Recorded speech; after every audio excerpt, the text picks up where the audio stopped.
Greetings and welcome to a new narration by DrTorment. The following story may prove a little sensitive to certain viewers and listeners. Discretion is advised, and consider this your one and only warning. Now, with that out of the way, let us proceed.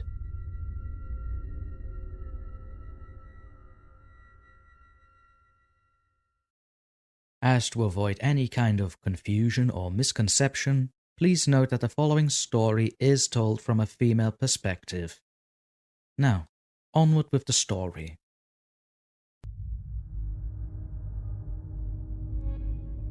There is a tree down west where nobody should go. Nobody should go because that is where people grow.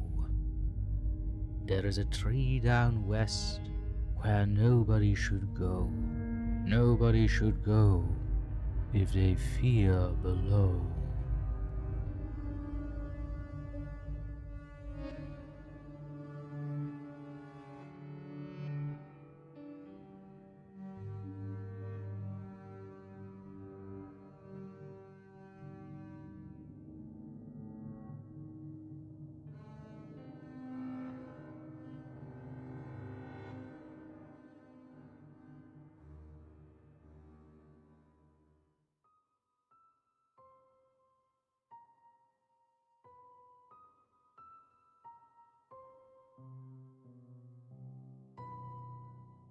This is a tale that has been burned into our memories. Our grandmothers and their grandmothers have told us never to go to the old elm, the twisted elm whose knots have formed faces of the forgotten. Tourists come far and wide to awe at the tree, much to their own misfortune. We've buried more dead in their foreign earth than we have our own, at least since the rise of morbid tourism. People have raided our land for not giving people back, without realizing that their loved ones caused their own absorption. The tree sits just on the outskirts of our town, a beautifully mangled mess, faces that are frozen in eternal sorrow. The land is beautiful, rolling hills and gorgeous sunsets, the type that resemble the cheeks of estranged lovers finally able to hold hands with one another. Idiots come here, desperate to see it, a tree that shows the screams of the deceased. Wood morphed to forge the wails of those who die from its curse. Every year, at least 20 idiots ridicule it in front of its roots, not realizing the depth of its story. Its right to be here more than we mere mortals. There are many stories as to its origins. It was the tree where Eve ate the fruit. Witches practiced there. A serial killer buried his victims there. None of these are true, none of them can be true. The roots of this tree grow lower than humans might comprehend. All we can know is to respect it. Harry Glennis joined us, middle school, class B. He was rowdy and had a nasty tendency to throw crumpled up balls of paper at the back of girls' heads. He said his time at school didn't matter because soon his family would move so he could do what he liked. Me and the other girls smiled and decided to tell him about the tree. He thought he was awful clever and went up to the tree, cursing it, and cemented his fate by spitting into one of the open mouths formed by the wood. He was right. His family did move, yet he didn't follow. Soon, a face just like Harry's was etched into the wood of the elm, and a new power was observed by all of us in Class B. I'd grown to be a nobody in school, which proved to be in my best interest. Petty dramas between prepubescent women is not fun, but not boring. Even if you have been saved by being voted by the group as least popular, you have no idea when you'll be next. The constant threat of being put before the tree, making anyone who had the slightest inkling that they'd be voted next would become the sweetest you'd ever known them. Sweeter than sap. It was fun from an outsider's perspective, seeing girls switch day by day, boys cowering in front of their girlfriends for stepping out of line. They all feared the tree, after what had happened to Harry Glennis. Yet, by high school, people had forgotten about the tree. The elm that held faces was only visited by tourists who inevitably vanished. People who didn't know, who disrespected the tree, of course. Some people prayed to the tree for good results. Futile, really. It's not some magical wish-giving genie. Once exams were done for seniors, a few faces formed. Boys and girls who'd grown drunk on whatever they could find in their parents' closet were, instead, growing in the branches and roots, screams etched forever in the tree. I felt sorry for them, to be honest.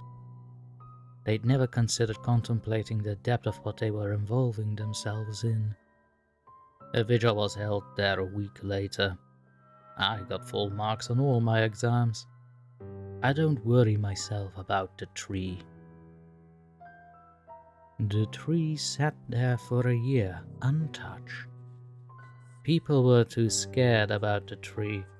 I spent most of my days sitting under it, studying.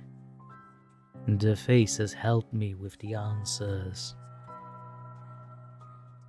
By senior year, no one messed with the tree. It began to wilt, and screams could be heard late at night by drunkards on their way home. I watered it daily, trying to name as many faces as I could. It wasn't like it would hurt anyone doing so. The faces thanked me, but beckoned for someone else. I pretended like I didn't know what they wanted.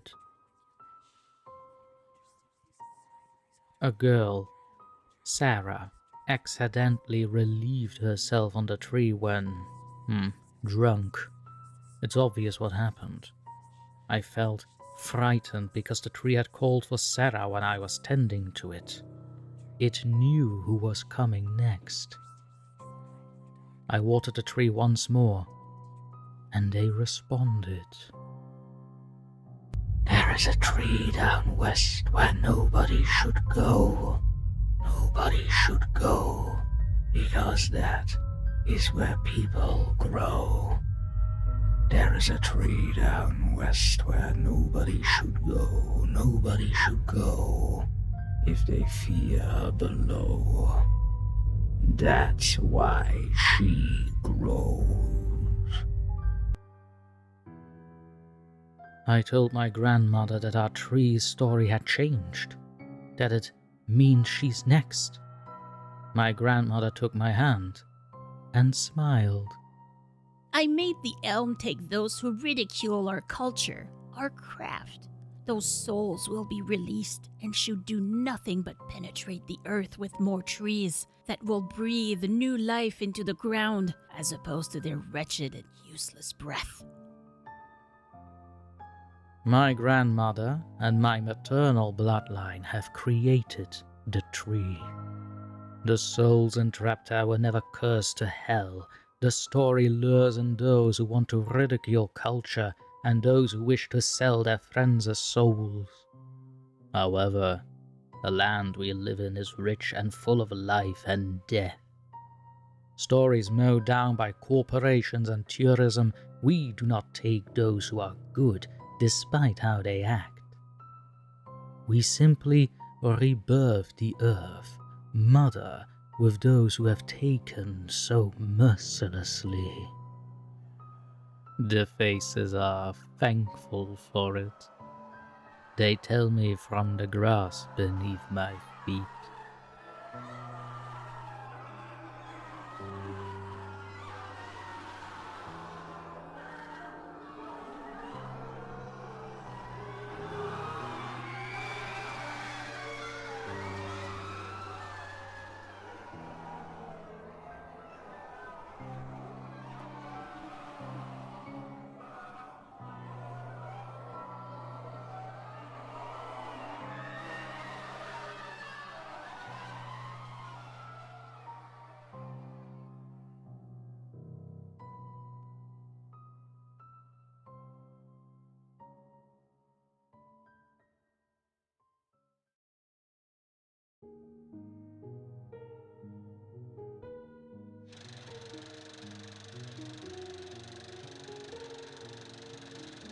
And today we approach the story of the tree down west with a profound understanding of the supernatural and the complexities of human nature.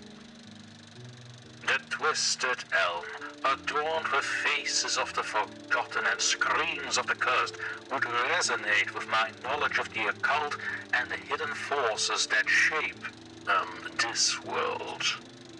The girl's encounters with the tree would reveal a rich tapestry of fear, respect, and fate, mirroring the intricate dance between mortality and the unknown that I have long studied and experienced. Delving deeper into the origins and significance of the tree, I would scrutinize the layers of symbolism and mystery woven into its ancient roots and sorrowful faces. The tales of tourists vanishing, faces etched into the wood, and the consequences of disrespecting the tree would speak to a deeper truth about the interplay of power, belief, and consequence in the realm of the supernatural. As we unravel the complexities of the tree's story, I would draw parallels to my own affairs into the dark underbelly of the occult world, recognizing the echoes of ancient truths and timeless forces at play. Through those sad experiences, I could also analyze the underlying themes of redemption, sacrifice, and rebirth that permeate the tale. The evolution of the tree from a feared entity to a misunderstood guardian would reflect a deeper understanding of the cyclical nature of life, death, and transformation that underpins the realms beyond. And thus we have navigated the intricate web of human folly, spiritual resonance, and cosmic significance woven into the story of the tree down west.